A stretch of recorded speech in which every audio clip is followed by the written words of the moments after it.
காட்சி வருங்க. ராமாயணத்துல சுதீக்ஷணர் அப்படின்னு ஒரு முனிவர் இருந்தார். அந்த முனிவர் நாராயண வழிபாடு செய்யறவர். அவர் பெருமாள்னா ரொம்ப பிடிக்கும். பெருமாளுடைய சிலையை செஞ்சு வச்சு வழிபாடு செஞ்சுக்கிட்டே இருக்கிறார்.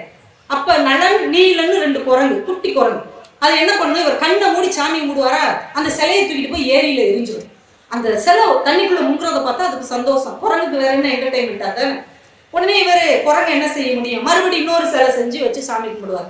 அவர் கண்ணை மூடினோடனே இந்த குரங்குகள் 2 தூக்கிட்டு போய் தண்ணிக்குள்ள போட்டுரும். இது அப்படியே தொடர்கதையாவே இருக்குது. இவரால் தாங்க முடியல, என்னடா பெருமாள் சிலையை தூக்கி தூக்கி தண்ணிக்குள்ள போடுது, என்ன பண்ணலாம் யோசிச்சார். ஒரு சாபம் கொடுத்துருவோம், ஆனா அந்த சாபம் அதுகளை பாதிக்காத மாதிரியே இருக்கணும். ஏன்னா அவங்க விளையாட்டுக்கு தானே செய்யறாங்க சின்ன குரங்கு. உடனே ஒரு சாபம் கொடுத்தார். இது முங்கி உள்ள போறதுனால தானே நீங்க தூக்கி தூக்கி எறியறீங்க. நீங்க 2 பேரும் இனிமே எதை தூக்கி தண்ணியில போட்டாலும் அது முங்கவே முங்காது, அது மிதக்கதான் செய்யும். போ, இதுதான் உங்க சாபம். மறுநாள் இந்த 2 குரங்கு வருது, சிலையை தூக்கி ஏரியில போடுது, ஆனா அது முங்கல, அப்படியே மிதந்துட்டே இருந்தது. இவங்களுக்கு அந்த விளையாட்டு ரொம்ப போர் அடிச்சிருச்சு. அது முங்கி போனா தானே இவங்களுக்கு ஜாலியா இருக்கும். அது மிதந்த உடனே இவங்களுக்கு இந்த விளையாட்டு போர் அடிச்சுட்டு அதோட விட்டாங்க. காலம் ஓடுகிறது. அதே காட்டுக்கு ராமன் வருகிறான். சீதை கடத்தி கொள்ள போகப்படுகிறாள். இப்போ இலங்கைக்கு போகணும். இலங்கைக்கு போகணும்னா அந்த கடலை தாண்டி பாலம் அமைக்கணும். கடல்ல எப்படி பாலம் அமைக்கிறது, எல்லாரும் நிக்கிறாங்க. அப்போ இவங்க 2 பேருக்கு இருக்கிற சாபம் ராமனுக்கு தெரிந்தது. எல்லாரும் கல்லை எடுத்துட்டு வந்து இந்த 2 குரங்குகள்ட்டையும் கொடுங்க, முத கல்ல இவங்க 2 பேரும் வைக்கட்டும்னு சொன்னா எல்லா கல்லையும் இவங்க வாங்கி வாங்கி வச்சாங்க. ஒரு கல்லு கூட மூழ்களை, எல்லாமே மிதந்தது. அந்த பாலத்துல ஏறி போயிட்டாங்க.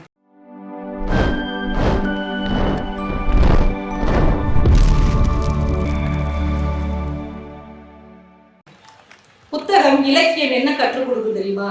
புத்திசாலித்தனம் இருந்தால் சாபங்களை கூட வரமாக மாற்ற முடியும் என்பதை இலக்கியம் நமக்கு கற்றுக் கொடுக்கும். 2005 ஒரு செப்டம்பர் மாசம் மாலி அப்படின்னு ஒரு சீன நாட்டை சேர்ந்த ஒரு நடன பெண்மணி, ரொம்ப நம்ம ஊர்ல சொல்லுவோம்ல நாட்டிய நாடகம், அது மாதிரி அவங்க நாட்டுல நாட்டிய மூலமா கதை சொல்லக்கூடிய பாலட் அப்படின்னு ஒரு நடனத்தை ரொம்ப நல்லா கற்றுக்கொண்ட ஒரு இளம் பெண். ரொம்ப அந்த நடனத்துல ரொம்ப திறமை வாய்ந்தவங்க, ரொம்ப திறமைசாலி. 19 வயசு தான் அந்த பொண்ணுக்கு. ஆனா ஒரு நாள் கார்ல போகும்போது ஆக்சிடென்ட் ஆகி பயங்கரமான விபத்து. அவங்க வலது கையவே இழந்துடுறாங்க. நாட்டியத்துல அந்த கைகளுடைய அசைவு தான் ரொம்ப முக்கியம். வலது கை இழந்த உடனே எல்லாரும் சொல்றாங்க, ஐயோ இனிமே உன்னால நடனமே ஆட முடியாது, உன் வாழ்க்கையில ஒரு பெரிய சாபம் வந்துருச்சு, நீ சபிக்கப்பட்டு விட்டாயின்னு எல்லாரும் அவள்கிட்ட சொல்றாங்க. அவ அப்படியே சோர்ந்து போய் உட்கார்ந்து இருக்கிறா. அதே வருடத்தில் அதே மாதத்துல ஊனமுற்றவர்களுக்கான ஒரு ஒலிம்பிக் போட்டி நடக்குது. அந்த ஒலிம்பிக் போட்டியை பார்த்துட்டே இருக்கிற, அதுல சாய்சியாவே அப்படிங்கிற ஒரு இளைஞன், இடது கால் இல்லாதவன், அந்த ஒலிம்பிக் போட்டியில முதலாவதா வர்றான். அவனை பார்த்த உடனே இவளுக்குள்ள ஒரு எண்ணம், எனக்கு வலது கை இல்ல, இவனுக்கு இடது கால் இல்ல, 2 பேரும் சேர்ந்து இந்த நடனத்தை உலகத்துக்கு கொண்டு போனா என்ன? அந்த இளைஞன்ட்ட போய் பேசுறார். ஆனா அது வரைக்கும் நடனம்னா என்னன்னே கேள்வி கூட படாதவன். அவன் கூட சேர்ந்து இவள் பயிற்சி எடுக்கிறாள். அவன் கொஞ்சம் முயற்சி செய்கிறான். அந்த நடனத்துல இவளை தூக்கி சுத்தணும். 1000 தடவை அவன் கீழே அவளை தவற விட்டுருக்கான். ஆனால் அத்தனை தடவிலும் மன உற்சாகத்தோடு உத்வேகத்தோடு 2 பேரும் பயிற்சி எடுத்து சிசிடிவி என்கின்ற தொலைக்காட்சி நடத்திய நடன போட்டியில் உலக அளவிலே லட்சக்கணக்கான ரசிகர்களின் ஓட்டுக்களை பெற்று அவர்கள் முதலிடம் பெற்றார்கள் என்றால் இலக்கியம் என்ன நமக்கு கற்றுத்தருகிறது? சபிக்கப்பட்டவர்களின் சாபத்தை வரமாக மாற்றி ஜெயிக்க முடியும் என்பதை புத்தகமும் இலக்கியமும் நமக்கு கற்றுக் கொடுக்கிறது. இன்னைக்கு நீங்க யூடியூப்ல போய் பாத்தீங்கன்னா she without arm, he without leg அப்படின்னு நீங்க போட்டு பாத்தீங்கன்னா அவங்க 2 பேருடைய நடனம் யூடியூப்ல இன்னைக்கும் இருக்குது. இப்ப நாம நினைத்தால் சாபத்தை கூட வரமாக மாற்ற முடியும் என்பதை புத்தகம் நமக்கு சொல்லிக் கொடுக்குது. ஆனா நமக்கு எது வரம் எது சாபம்னே நிறைய பேருக்கு தெரிய மாட்டேங்குது. ஒரு கிராமத்துக்கு திடீர்னு ஒரு அரக்கன் வந்துட்டான்.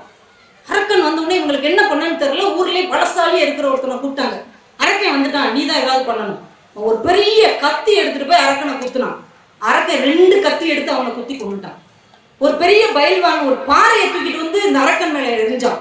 அரக்கன் 2 பாறை எடுத்து அவன் மேல எரிஞ்சு கொண்டுட்டான். யார் என்ன செஞ்சாலும் அது 2 செஞ்சான். ஒருத்தர் கம்பெடுத்து அடிச்சா, 2 கம்பெடுத்து அடிச்சான்.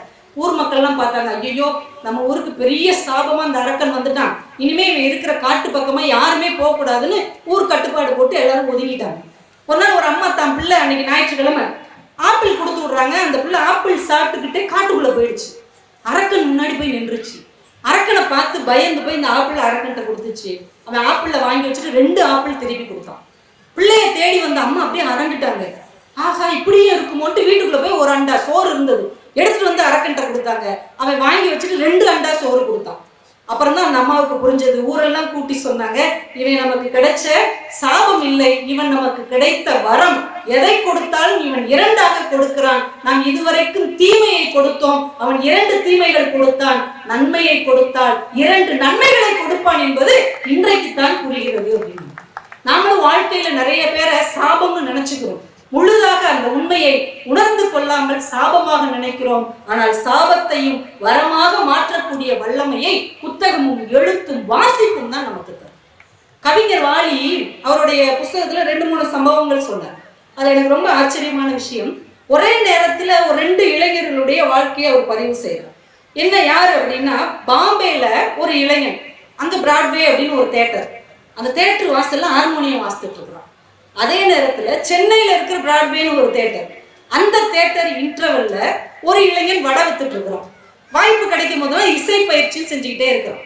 காலம் ஓடிக்கொண்டே இருக்கிறது. அவங்க துறையில அவங்க முயற்சி செஞ்சுக்கிட்டே இருக்காங்க.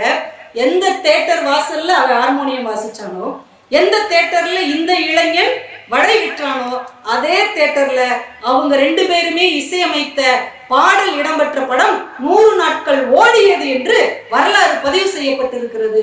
மும்பையை சேர்ந்த இளைஞன் நௌசத் அலி என்கின்ற இசையமைப்பாளர், சென்னையை சேர்ந்த இளைஞன் MS விஸ்வநாதன் என்கின்ற ஒரு இளைஞன். இப்ப வாழ்க்கை எந்த அடித்தளத்தில் இருந்து கூட நம்மை உச்சிக்கு கொண்டு செல்லும். நமக்கு தேவையானது நம்பிக்கையும் முயற்சியும் மட்டும்தான். காலம் எப்ப வேணா நம்மளை உயரத்துக்கு கொண்டு போகும். வாலியும் அவர் நண்பர் சேகர் அப்படிங்கிறவரும் ஒரு தயாரிப்பாளரை பார்க்க போயிருக்காங்க. போய் பார்த்துட்டு வெளியில வர்றாங்கன்னா, அவர் வாசல்ல ஒரு ஆஸ்டின் கார், அந்த காலத்துல ஆஸ்டின் காருங்கிறது ரொம்ப பெருசு, இப்ப இருக்கிற ஆடி கார் மாதிரி. இந்த நண்பர் சேகர் என்ன பண்றாரு, அந்த ஆஸ்டின் காரை தொட்டு பாக்குறாரு, சுத்தி வர்றாரு. என்ன சேகர், இந்த கார் ரொம்ப பிடிச்சிருக்காரு, இந்த கார்லாம் வாங்குறதுக்கு நமக்கு எங்க கொடுத்து வச்சிருக்கு, நான் ஆசை தீர ஒரு பார்த்துட்டாவது வாரேன் அப்படின்னு சொன்னாராம். வாலி எழுதுகிறார், அன்றைக்கு ஆஸ்டின் காரை கூட வாங்க முடியாத சேகருக்கு மகனாக பிறந்தவன் தான் இந்தியாவுக்கு 2 ஆஸ்கார் வாங்கி தந்தான் என்று AR ரகுமானை பற்றி அவர் குறிப்பிட்டார். அவ்வளவு பெரிய ஆச்சரியமான விஷயம். வாழ்க்கை எந்த வினாடியில் வேண்டுமானாலும் உச்சத்தை தொடும் அல்லது பள்ளத்தில் விழும் என்பதை நாம் உணர்ந்திருந்தோம் என்றால் நம்ம வாழ்க்கை குறித்த ஒரு தெளிவான பார்வை நமக்கு கிடைக்கும். கண்ணதாசன் அவருடைய வாழ்க்கை வரலாறுல ஒரு விஷயத்த சொல்றாரு. செட்டி நாட்டுல இருந்து 14 வயசு சிறுவனா சென்னைக்கு வர்றார். எழுத்து உலக கனவோட வர்றார், சினிமாவுக்கு எழுதணும் அப்படின்னு கனவுகளோட வர்றார். வந்தவர் மெரினா பீச்சில் ஒரு காந்தி சிலைக்கு கீழே உட்கார்ந்து இருக்கிறார். ஏன்னா மண்ணடியில தான் அவங்களுடைய நகரத்தார் தங்குற விடுதி இருக்கு. இங்க இருந்து அங்க போனோம்னா பஸ்ஸுக்கு 4 அணா காசு வேணும். அவர்கிட்ட 4 அணா காசு கூட இல்லை. அப்படியே சோர்ந்து போய் உட்கார்ந்து இருக்கிறார்.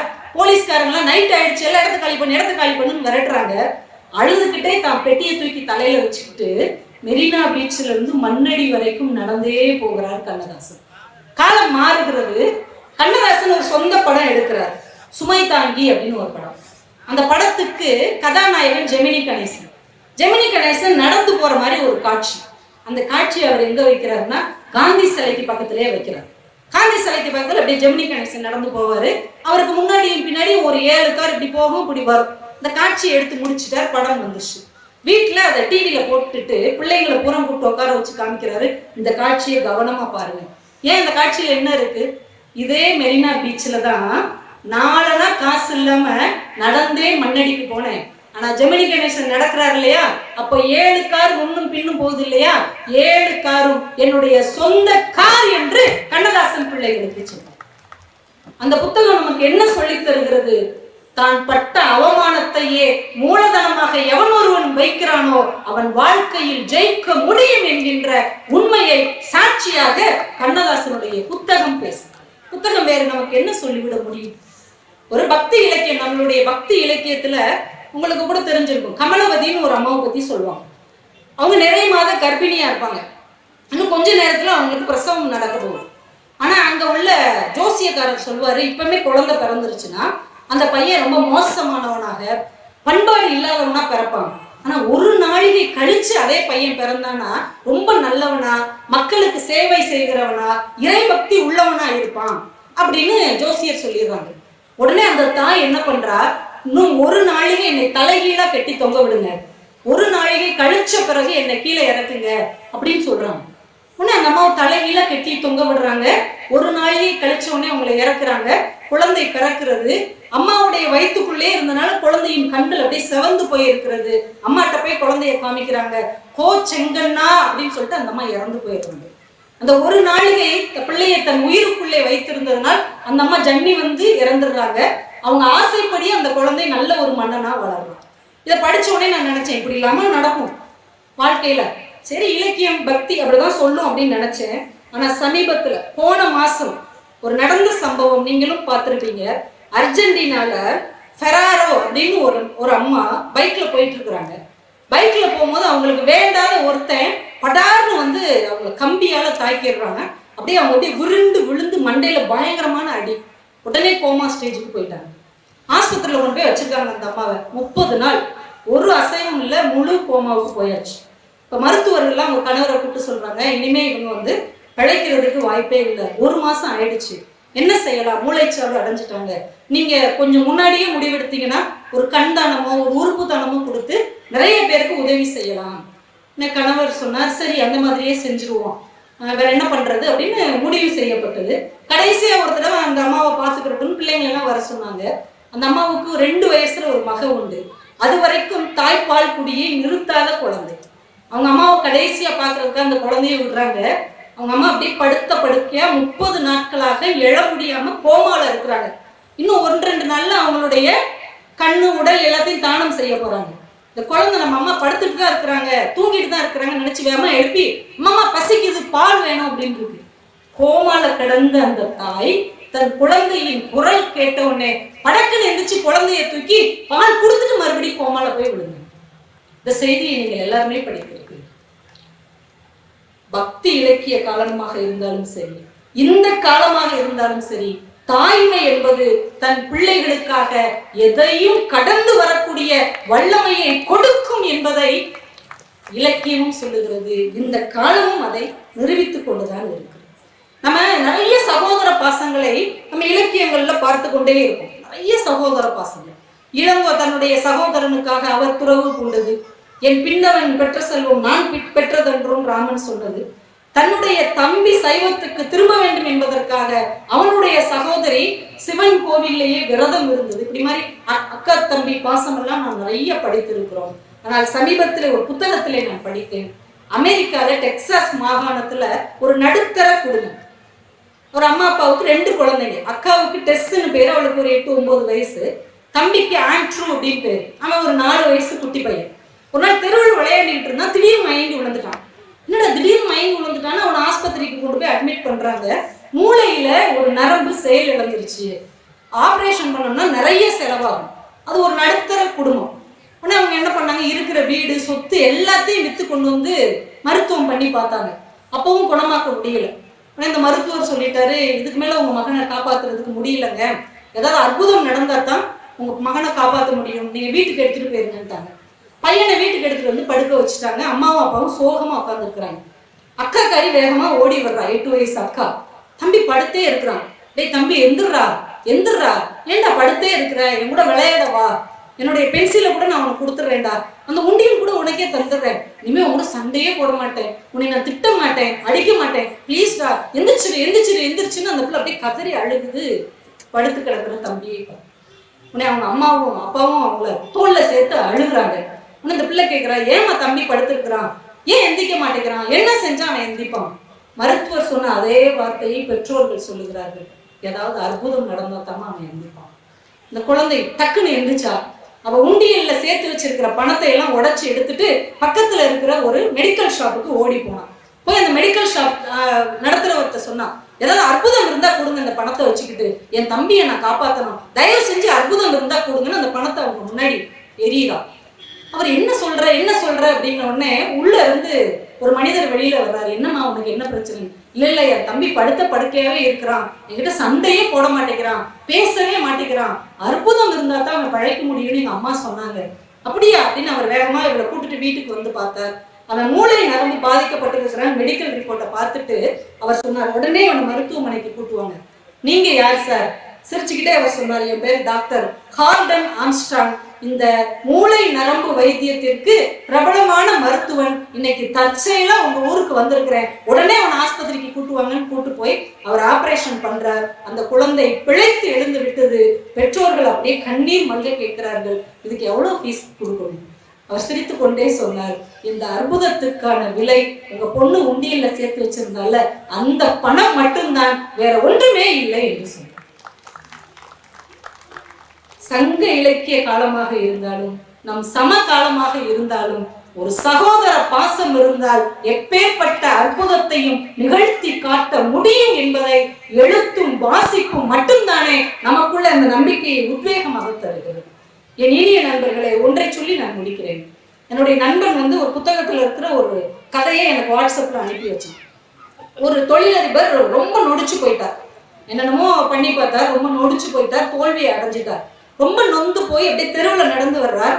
அங்க ஒரு குப்பை தொட்டி இருந்தது. குப்பை தொட்டிக்கு பக்கத்துல ஒரு கல் இருந்தது, அதுல போய் அப்படியே உட்காந்துட்டார். உட்காந்துட்டு பாக்குறாரு, இப்ப இந்த குப்பை தொட்டியும் நம்மளும் ஒண்ணுதான், அதனாலேயும் பிரயோஜனம் இல்லை, நம்மளாலேயும் பிரயோஜனம் இல்லை, அதையும் யாரும் மதிக்க மாட்டாங்க, நம்மளையும் யாரும் மதிக்க மாட்டாங்க, இப்படி ஆயிட்டோமேன்னு அப்படியே உட்கார்ந்து இருக்கிறார். அவர் உட்கார்ந்து இருக்கும் போதே கொஞ்ச நேரத்துல ஒரு மனிதர் வர்றாரு, கையில ஒரு சாக்கு பை கொண்டு வர்றாரு. கொண்டு வந்து அந்த குப்பை தொட்டிக்குள்ள இருக்கிற கண்ணாடி பாட்டில எல்லாம் எடுத்து உள்ள போட்டு கொண்டு போறாரு. கொஞ்ச நேரம் கழிச்சு இன்னொருத்தர் வர்றாரு, ஒரு அட்டைப்பெட்டி கொண்டு வர்றாரு. அதுல அந்த குப்பை தொட்டியில இருக்கிற பிளாஸ்டிக் பொருட்கள், இரும்பு பொருட்கள், பேப்பர் இதெல்லாம் அள்ளி கொண்டு போறாரு. ஒரு ஆச்சரியமா பார்த்துட்டு இருக்கிறார். இன்னும் கொஞ்ச நேரம் கழிச்சு ஒரு நாய் அங்க வருது. அந்த குப்பை தொட்டியில எரியப்பட்டு இருக்கிற இலையெல்லாம் பிரிச்சு அதுல இருக்கிற சாப்பாடெல்லாம் சாப்பிட்டு அது பசி அறிட்டு போகும். அந்த நாய் போனதுக்கு அப்புறம் ஒரு பசு மாடு வருது. அந்த நாய் ஒதுக்கி போட்ட இலைகளை எல்லாம் அது தான் சாப்பிட்டு பசி அறிகிறது. இந்த தொழிலதிபர் அப்படியே அசந்து போயிட்டார். ஒண்ணுக்குமே உபயோகம் இல்லைன்னு நினைச்ச ஒரு குப்பை தொட்டி கூட எத்தனை பேர் வாழ்வதற்கு ஒரு வழிகாட்டி கொண்டிருக்கிறது என்றால், ஆறறிவு படைத்த நான் ஏன் இப்படி சோம்பேறியாக வருத்தத்தோடு உட்கார வேண்டும் என்று அவர் நினைத்தார். தன்னம்பிக்கையோடு எழுந்தார், மீண்டும் தன்னுடைய இடத்தை பிடித்தார் என்று அந்த புத்தகம் சொல்லுகிற செய்தியாக இருந்தது என்றால், என் இனிய பெரியோர்களே, நண்பர்களே, சகோதர சகோதரிகளே, ஒரு புத்தகம் என்ன தரும் என்றால், நீங்கள் சோர்ந்து உட்கார்ந்து இருக்கும்போது ஒரு அன்னையின் மடி என்ன தருமோ அதை ஒரு புத்தகம் தரும். நீங்கள் மனம் உடைந்து இருக்கும்போது ஒரு நண்பன் எப்படி ஒரு தோள் தருவானோ அந்த உணர்வை ஒரு புத்தகம் தரும். நீங்கள் தாகத்தில் தவிக்கும் போது ஒரு ஊற்றாக மாறி உங்கள் தாகத்தை ஒரு புத்தகம் தணிக்கும். எனவே புத்தகத்தை நம்பிக்கை வையுங்கள், புத்தகத்தை நம்பிக்கை வையுங்கள், வாழ்க்கையில் எப்போதும் வெல்லுங்கள் என்று சொல்லி வாய்ப்பு கொடுத்த அத்துணை நல்ல உள்ளங்களுக்கும் நன்றிகளை தெரிவித்து விடைபெறுகிறேன். நன்றி, வணக்கம்.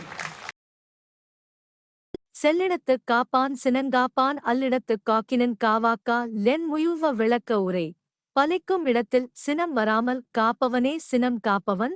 பலிக்காத இடத்தில் காத்தால் என்ன, காக்கா விட்டால் என்ன? சாலமன் பாப்பையா விளக்க உரை.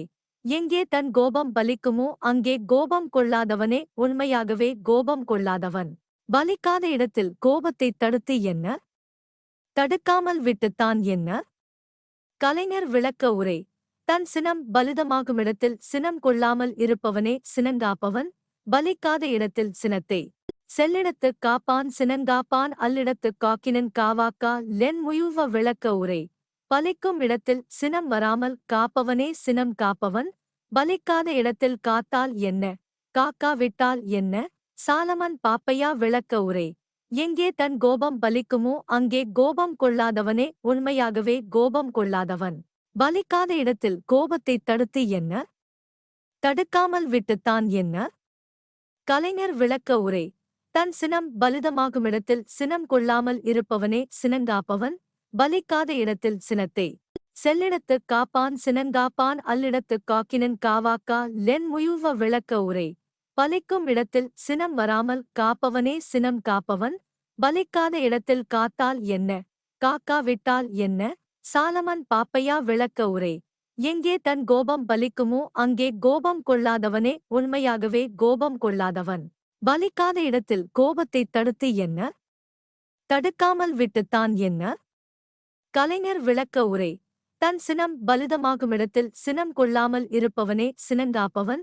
பலிக்காத இடத்தில் சினத்தை செல்லிடத்துக் காப்பான் சினங்காப்பான் அல்லிடத்துக் காக்கினன் காவாக்கா லென் முயுவ விளக்க உரை பலிக்கும் இடத்தில் சினம் வராமல் காப்பவனே சினம் காப்பவன் பலிக்காத இடத்தில் காத்தால் என்ன காக்கா விட்டால் என்ன சாலமன் பாப்பையா விளக்க உரை எங்கே தன் கோபம் பலிக்குமோ அங்கே கோபம் கொள்ளாதவனே உண்மையாகவே கோபம் கொள்ளாதவன் பலிக்காத இடத்தில் கோபத்தைத் தடுத்து என்ன தடுக்காமல் விட்டுத்தான் என்ன கலைஞர் விளக்க உரை தன் சினம் பலிதமாகுமிடத்தில் சினம் கொள்ளாமல் இருப்பவனே சினங்காப்பவன் பலிக்காத இடத்தில் சினத்தை செல்லிடத்துக் காப்பான் சினங்காப்பான் அல்லிடத்துக் காக்கினன் காவாக்கா லென் முயுவ விளக்க உரை பலிக்கும் இடத்தில் சினம் வராமல் காப்பவனே சினம் காப்பவன் பலிக்காத இடத்தில் காத்தால் என்ன காக்கா விட்டால் என்ன சாலமன் பாப்பையா விளக்க உரை எங்கே தன் கோபம் பலிக்குமோ அங்கே கோபம் கொள்ளாதவனே உண்மையாகவே கோபம் கொள்ளாதவன்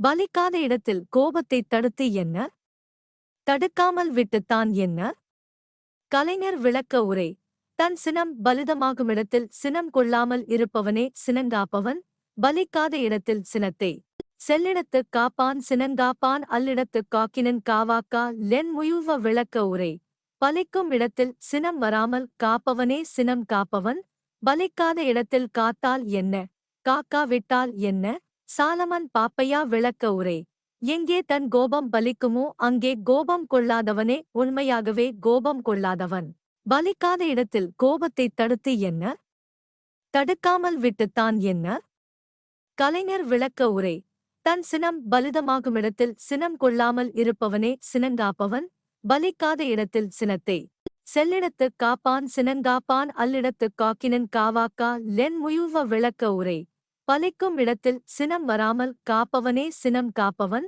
பலிக்காத இடத்தில் காத்தால் என்ன காக்கா விட்டால் என்ன சாலமன் பாப்பையா விளக்க உரை எங்கே தன் கோபம் பலிக்குமோ அங்கே கோபம் கொள்ளாதவனே உண்மையாகவே கோபம் கொள்ளாதவன் பலிக்காத இடத்தில் கோபத்தைத் தடுத்து என்ன தடுக்காமல் விட்டுத்தான் என்ன கலைஞர் விளக்க உரை தன் சினம் பலிதமாகுமிடத்தில் சினம் கொள்ளாமல் இருப்பவனே சினங்காப்பவன் பலிக்காத இடத்தில் சினத்தை செல்லிடத்துக் காப்பான் சினங்காப்பான் அல்லிடத்துக் காக்கினன் காவாக்கா லென் முயுவ விளக்க உரை பலிக்கும் இடத்தில் சினம் வராமல் காப்பவனே சினம் காப்பவன் பலிக்காத இடத்தில் காத்தால் என்ன காக்கா விட்டால் என்ன சாலமன் பாப்பையா விளக்க உரை எங்கே தன் கோபம் பலிக்குமோ அங்கே கோபம் கொள்ளாதவனே உண்மையாகவே கோபம் கொள்ளாதவன் பலிக்காத இடத்தில் கோபத்தைத் தடுத்து என்ன தடுக்காமல் விட்டுத்தான் என்ன கலைஞர் விளக்க உரை தன் சினம் பலிதமாகுமிடத்தில் சினம் கொள்ளாமல் இருப்பவனே சினங்காப்பவன்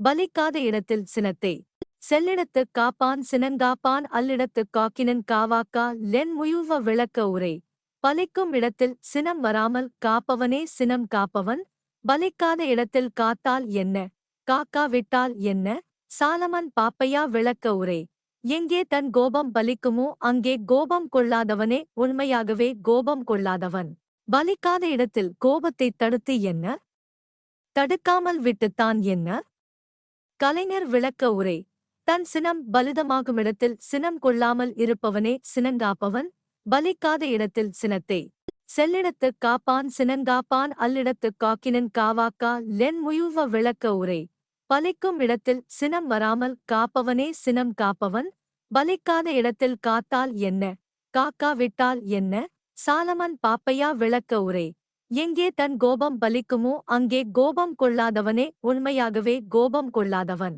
பலிக்காத இடத்தில் கோபத்தைத் தடுத்து என்ன தடுக்காமல் விட்டுத்தான் என்ன கலைஞர் விளக்க உரை தன் சினம் பலிதமாகுமிடத்தில் சினம் கொள்ளாமல் இருப்பவனே சினங்காப்பவன் பலிக்காத இடத்தில் சினத்தை